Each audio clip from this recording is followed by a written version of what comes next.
গ্রামের শেষে গরুর গোয়ালের পাশে একটা ভাঙা খড়ের চালায় থাকতো 14 বছরের রূপা। রাতে তার মাথার উপর ফুটো দিয়ে জল পড়তো, দেওয়ালের ফাঁক দিয়ে সাপ বিছে ঢুকতো, আর ঠিক তার পাশেই দাঁড়িয়েছিল তার সৎমার দোতলা পাকা বাড়ি, যেখানে সৎমা আর তার মেয়ে মায়া থাকতো বিলাসিতায়। মাত্র 2 মাস আগে পদ্মার বন্যায় নৌকাডুবিতে রূপার মা বাবা চলে যায়। তারপর থেকে সৎমার বাড়িতেই আশ্রয় নিয়েছিল রূপা, কিন্তু আশ্রয় নয়, যেন নরক। সৎমা তাকে গোয়াল ঘরের কোণে শুতে দেয়, পচা ভাত খেতে দেয়, আর দিনরাত খাটিয়ে নেয়। শয়তানি কালামুখী, সকাল থেকে এখনো তো ধান ভাঙা শেষ করতে পারলি না। আজ তোর হাড় একেবারে আমি গুড়িয়ে দেব, দেখি তুই কেমন ধান ভাঙা শেষ করতে না পারিস। বাঁচাও বাঁচাও, কাল রাত থেকে আমি জ্বরে কাঁপছি, পেটে আমার একটা দানা পড়েনি। ও মা, ও মা, শোনো শোনো, ওর এখনো কাঁদার শক্তি আছে। ও মা, ওর মাথাটা ফাটিয়ে দাও না, আমি ওকে ধরে রাখি, তুমি ওকে মারো মারো মারো। তোর মতো অকুর্মাকে জন্ম দি না, তোর মাও পাপ করেছে বুঝলি, তাই তো মরে গেল। মা, তুমি ওর চুলের মুঠি ধরো, আমি ওর পিঠে 2-4 ঘা লাগাই। বড্ড বাড়বাড়ন্ত হয়েছে। কাল দেখলাম পাড়ার ছেলেরা ওর দিকে তাকিয়ে হাসছে, যেন রাজকন্যা। হারামজাদি, তোর এই রূপ আমি মাটি করে দেবো একেবারে। চল চল মায়া, এখন ওকে রেহাই দি, দুপুরে দেখবো ও আজ কি খায়। দিনের পর দিন এমনই চলে অত্যাচার।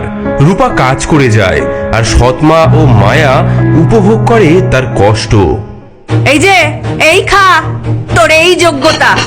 দেখো মা, ও কেমন পচা ভাতগুলো খায়, ঠিক যেন পুকুরের মতো।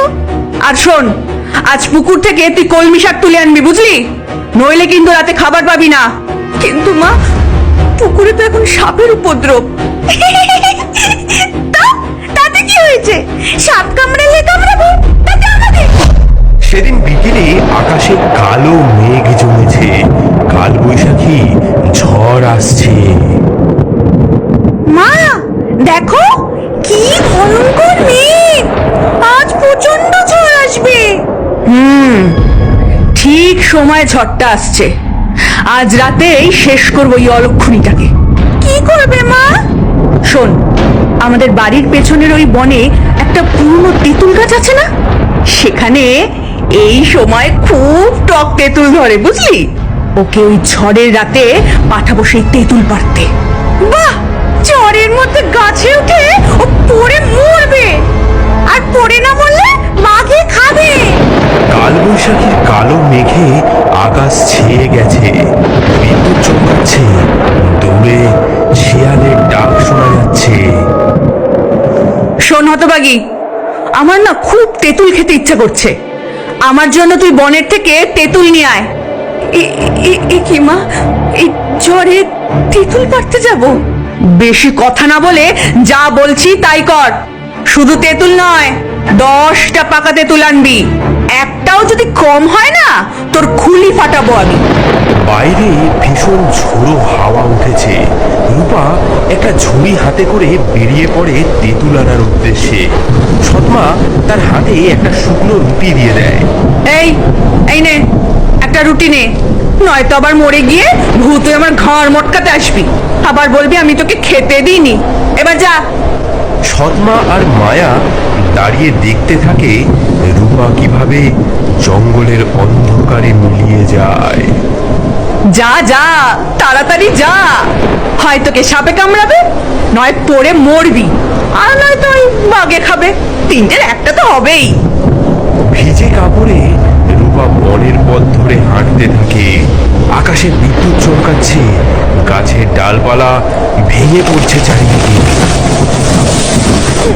মা, মা গো, এই অন্ধকারে আমি তেঁতুল কোথায় পাবো? যদি বাঘ ভাল্লুক এসে। হঠাৎ বনের মাঝে একটা নীলাভ আলো চোখে পড়ল রূপার। মনে হলো কে যেন তাকে ডাকছে। এগিয়ে গিয়ে সে দেখল ঘন ঝোপঝাড়ের মাঝে একটি অদ্ভুত কুটির। এমন ধারে এই গভীর বনে একটা বাড়ি, বাতিও জ্বলছে, মানুষ থাকে নাকি?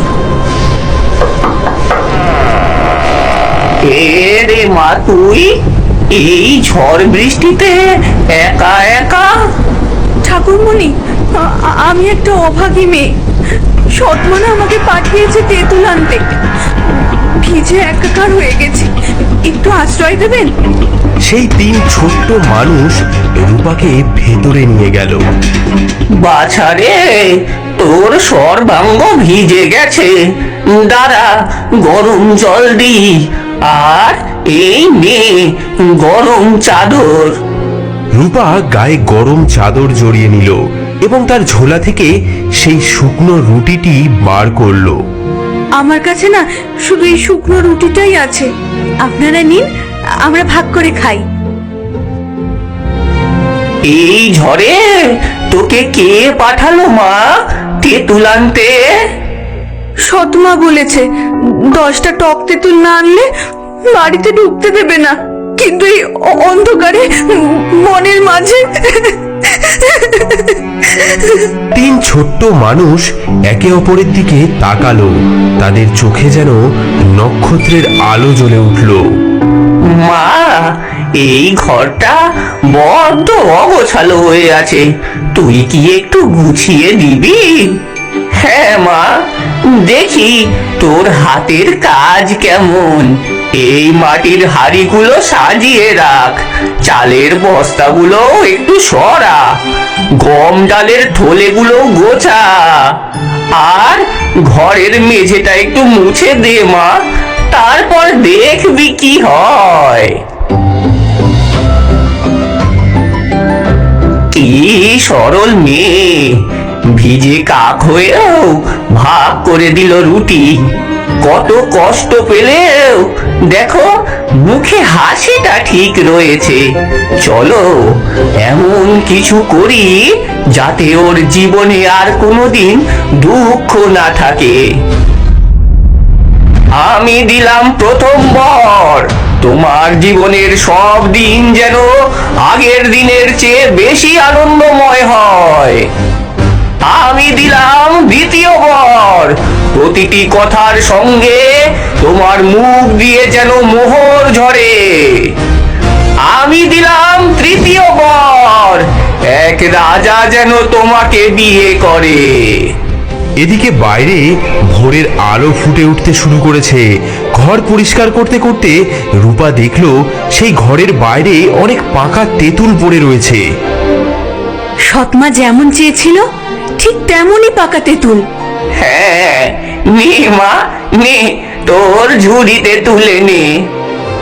বিদায় নেবার সময় রূপা কৃতজ্ঞতা জানাতে গিয়ে বলল, ঠাকুরমণিরা, আপনাদের। হোমা, এ কি? আমার মুখ থেকে। যা মা যা, এবার থেকে তোর দুঃখের দিন ফুরলো। রূপা তেঁতুলের ঝুড়ি নিয়ে বাড়ির দাওয়ায় এসে দাঁড়ালো। কে? আমি মা, তেঁতুল এনেছি। কে কি? হ্যাঁ, তোর মুখে কি জাদু লেগেছে? সোনার মোহর, আরে এত টক তেঁতুল! সৎমার চোখে জ্বলে উঠল লোভের আগুন। মেয়েটির ভাগ্য যে পাল্টে গেছে তা বুঝতে তার আর দেরি হলো না। রূপার মুখ থেকে সোনার মোহর পড়তে দেখে মায়ার হিংসায় জ্বলে উঠল বুক। মা, আমিও যাব, আমাকেও বনে যেতে দাও। দেখো না, ওই অলক্ষণে কত সোনা পেয়েছে। না মায়া, এখন বড্ড বিপদ, বনে বাঘ ভাল্লুক ঘোরে। আমি যাবই। না, আমি যাবই, আমাকে সোনার মোহর পেতেই হবে। ওই ছুটি রানী হবে আর আমি ফকির হয়ে থাকবো। শেষে সৎমা রাজি হলো। মেয়েকে পরালো নতুন শাড়ি, সঙ্গে দিল মিষ্টান্ন, পিঠে পুলি। দেখো মা, আমি রূপার চেয়ে কত সুন্দর, আমি দ্বিগুণ দ্বিগুণ সোনা নিয়ে আসবো। মায়া বনের পথে হাঁটছিল অহংকারে মাথা উঁচু করে। দূরে কুটির দেখে সে বিজয়িনীর ভঙ্গিতে এগিয়ে গেল। এই যে বামন কুটকুটেরা, দরজা খোল, দরজা খোল, তোদের রাজকন্যা এসেছে। এ কি এভাবে দরজায় লাথি কে মারছে? ছি ছি ছি ছি ছি ছি ছি, কি নোংরা ঘর, কি দুর্গন্ধ বাবা। এই জায়গায় থাকিস? তবে জাদু তো ভালোই জানিস। আগে একটু বসো মা। মায়া তার কাপড় জড়ানো পুটলি থেকে তার খাবার বার করে খেতে থাকে। তোমার খাবার থেকে আমাদের একটু দেবে, আমরা বড্ড ক্ষুধার্ত। কি, তোদের মতো ভিখিরিদের সাথে খাবার ভাগ করবো? পাগল নাকি? এই দামি মিষ্টান্ন তোদের মুখে দেবো? স্বপ্নেও ভাবিস না। তাহলে একটু ঘরটা মুছে দাও। কি, আমি ঘর মুছবো এই দামি শাড়ি পরে? তোদের মাথা খারাপ? আমি রাজরানী হব, ঝি চাকর নই। শোন কুটকুটেরা, আমাকে আমাকে এক্ষুনি জাদু দেখা, নইলে আমি তোদের এই নোংরা কুঠি একেবারে ভেঙে পুড়িয়ে দেব। তিনটি ছোট্ট মানুষের চোখে জ্বলে উঠল ক্রোধের আগুন। আকাশে কালো ঘন মেঘ জমতে লাগলো। বাইরে কালবৈশাখীর ঝড় উঠল। তুই অকৃতজ্ঞ, তোর মনে শুধু অহংকার, তোর হৃদয় শুধু লোভে ভরা, তুই নিষ্ঠুর, তোর মন পাথরের চেয়েও কঠিন। আমি তোকে অভিশাপ দিলাম, তোর জীবনের সব দিন যেন আগের দিনের চেয়ে বেশি দুঃখের হয়। আমি অভিশাপ দিলাম, প্রতিটি কথার সঙ্গে তোর মুখ দিয়ে যেন ব্যাঙ লাফিয়ে পড়ে। আর আমি অভিশাপ দিলাম, তোর মৃত্যু যেন খুব দুঃখের হয়। মায়া ভয়ে কাঁপতে কাঁপতে বাড়ি ফিরল, কিন্তু অভিশাপ তার পিছু ছাড়ল না। কি হলো মা? হ্যাঁ, তেঁতুল আনতে পারলি? মা, মা, সব শয়তানি, সব শয়তানি ওই বামুনগুলো। ও মা, তোর মুখ থেকে ব্যাঙ।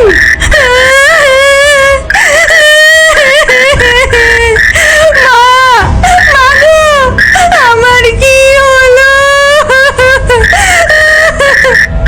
মায়ার মুখ থেকে বেরোনো সেই ব্যাঙগুলো লাফিয়ে লাফিয়ে সেই সৎমা এবং মায়াকে কামড়াতে শুরু করলো। ও মা, এই কামড়াচ্ছে। ও মা, পালাও, পালাও।